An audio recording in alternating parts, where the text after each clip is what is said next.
17h13 au Caire. Mesdames et messieurs, bonsoir. Ravi de vous retrouver pour cette nouvelle édition de Direct qui se poursuit jusqu'à 20h, heure locale du Caire. Un nouveau sujet différent aujourd'hui. Nous allons parler en détail de ces séries de projets nationaux de développement, notamment les deux derniers projets inaugurés par le chef de l'État Abdel Fattah al-Sisi cette semaine.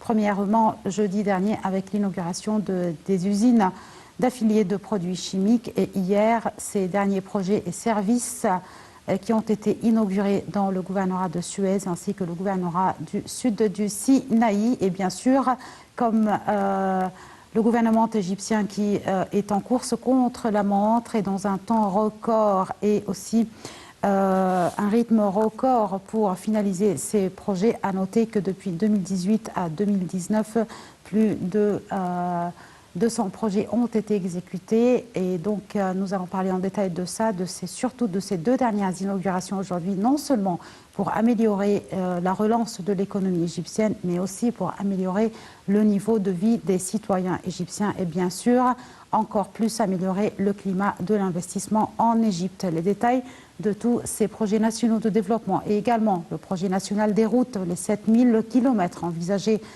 par le plan stratégique qui a été tracé par le gouvernement sera aussi un des sujets évoqués ce soir avec notre invité, Dr Yassine Tagueldine, qui est membre du haut comité du parti d'Al-Wafd. Je commence premièrement cette édition de direct avec nos rubriques habituelles, les dernières nouvelles actuelles concernant les activités présidentielles. Aujourd'hui, à la une, l'entretien du chef de l'État ou la réunion du chef de l'État Abdel Fattah al-Sisi avec le président de l'autorité générale de la zone économique du canal de Suez, l'ingénieur Mohamed Yahya Zaki. Le porte-parole de la présidence, l'ambassadeur Bassam Rodi, a déclaré que la réunion a porté sur le suivi de la stratégie du développement concernant l'autorité. Le chef de l'État a aussi appelé à commencer à exploiter les tunnels de Port Saïd et il a également demandé l'inauguration officielle pendant le mois de novembre courant des tunnels de Port Saïd afin de faciliter la situation du commerce.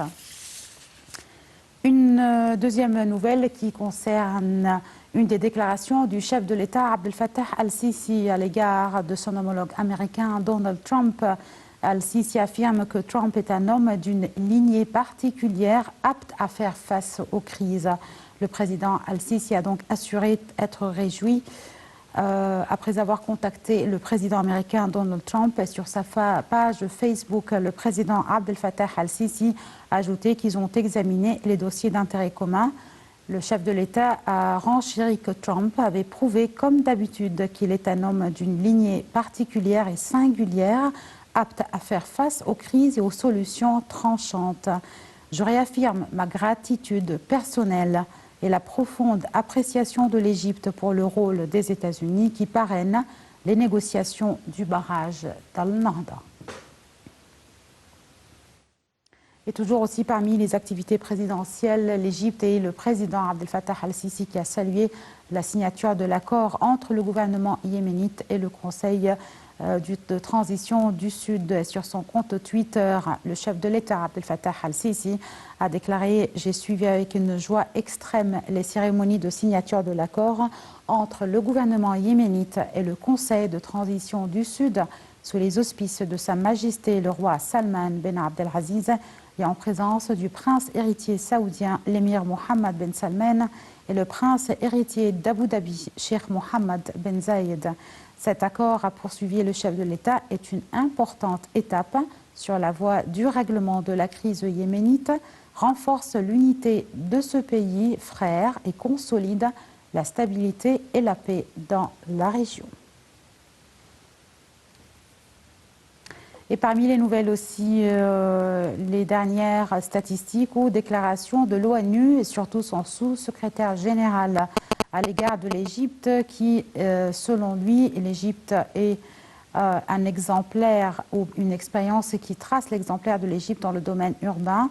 Effectivement, le sous-secrétaire général de l'ONU et directeur exécutif adjoint du programme des Nations Unies pour les établissements humains, Victor Kissob, a loué les efforts déployés par l'Égypte dans les domaines de la planification urbaine et des nouvelles cités, comme la nouvelle capitale administrative et la ville d'Al-Alamein, une expérience que le programme œuvre pour transférer à d'autres pays de la région. Monsieur Kissob avait été reçu par l'ambassadrice, la directrice du département de la coopération internationale pour le développement au ministère des Affaires étrangères, en présence d'autres représentants du ministère des Affaires étrangères.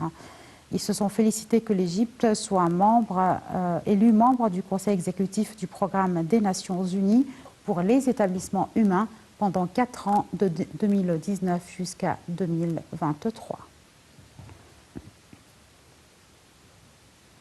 Et encore une nouvelle concernant l'Égypte qui avance de 90 places dans le classement sur la qualité des routes en 5 ans. L'Égypte a avancé de 90 places dans le classement sur la qualité des routes en 5 ans, a annoncé le centre de presse du Conseil des ministres. L'Égypte occupe aujourd'hui, ou 7 années plus tôt, la 28e place dans le classement sur la qualité des routes contre la 45e place en 2018, la 75e en 2017. La 118e place en 2014, conformément au rapport de la concurrence mondiale.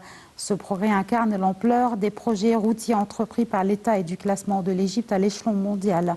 En ce qui concerne la qualité des routes de l'an 2014 à l'an 2019, le centre de presse du Conseil des ministres précise que 7000 km des routes doivent être exécutés dans le cadre du projet national des routes. 5000 km ont déjà été entreprises et 2000 km sont en cours d'exécution.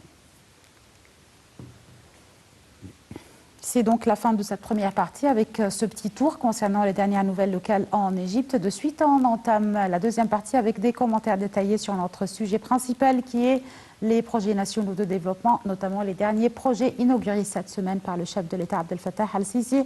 Le premier, cette usine d'affiliés de produits chimiques, et la deuxième hier de services et des projets nationaux de développement dans le gouvernorat de Suez et aussi le sud du Sinaï. Je vous laisse avec Saura El-Maghrabi qui va nous parler en détail des inaugurations d'hier des services et des projets nationaux par le chef de l'État Abdel Fattah al-Sisi dans le canal de Suez et au sud du Sinaï et leur importance particulière, leur localisation géographique très spéciale. Saura El-Maghrabi et je reviens avec plus de détails. Lors de l'inauguration de plusieurs projets de développement dans les gouvernorats de Suez et du Sud Sinaï, le président Abdel Fattah el-Sisi a précisé que l'ancienne autoroute du Sud Sinaï souffrait de maints problèmes à cause des flots de pluie auxquels elle s'exposait. On l'appelait même l'autoroute de la mort. Selon lui, l'État a dépensé 5,5 milliards de livres égyptiennes pour la mise en place d'une nouvelle autoroute. Le chef de l'État a jeté la lumière sur les grands exploits réalisés par l'État dans tous les secteurs au cours des 5 dernières années. Il a également inauguré par vidéoconférence la plateforme maritime de la firme Somid. Il a de même instruit de multiplier le nombre d'usines de marbre et de granit tout en appelant à l'établissement d'un système d'automatisation dans tous les nouveaux complexes industriels. Le chef de l'État a également inauguré par vidéoconférence le complexe de Marberie au Sinaï. Le président a insisté sur la nécessité de doter les nouveaux complexes industriels de systèmes intégrés d'automatisation et d'informatisation placés sous la supervision du directeur de l'autorité des projets pour parer à toute forme de corruption et éviter toute erreur volontaire ou non. S'adressant au directeur du service national Mustafa Amin lors de l'inauguration de nombre de projets nationaux à Suez, le Sisi a indiqué que ces systèmes devaient être supervisés jour après jour, tout comme les produits qui seront déposés ou sortis des entrepôts principaux ou accessoires d'une usine quelconque.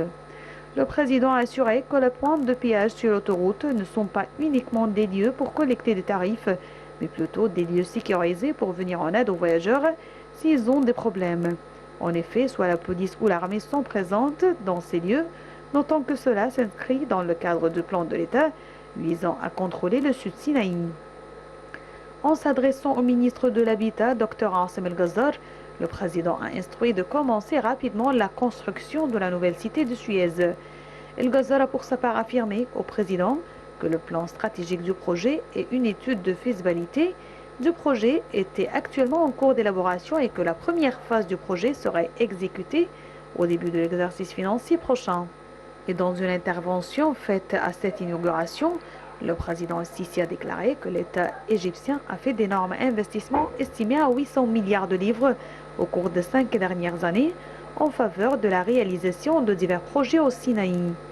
Il a souligné que l'Égypte a avancé de 90 places dans le classement sur la qualité de route en 5 ans. La sécurité et la stabilité sont nécessaires pour que l'Égypte retrouve sa place parmi les nations, a-t-il dit. Le chef de l'État a renouvelé son affirmation de l'importance du secteur privé dans les plans de développement de l'État, indiquant que de nombreuses industries existent et que ce qui compte, c'est la volonté. Le président a en outre inauguré via vidéoconférence le projet de construction de quais et d'entrepôts de stockage des produits pétroliers à Ain Sokhna. Il a également inauguré 2 stations de dessalement d'eau de mer, dont la première est d'une capacité de 36 000 mètres cubes par jour pour servir le complexe de phosphate et d'engrais, et la seconde 2000 mètres cubes par jour pour l'autorité de la zone économique du canal de Suez.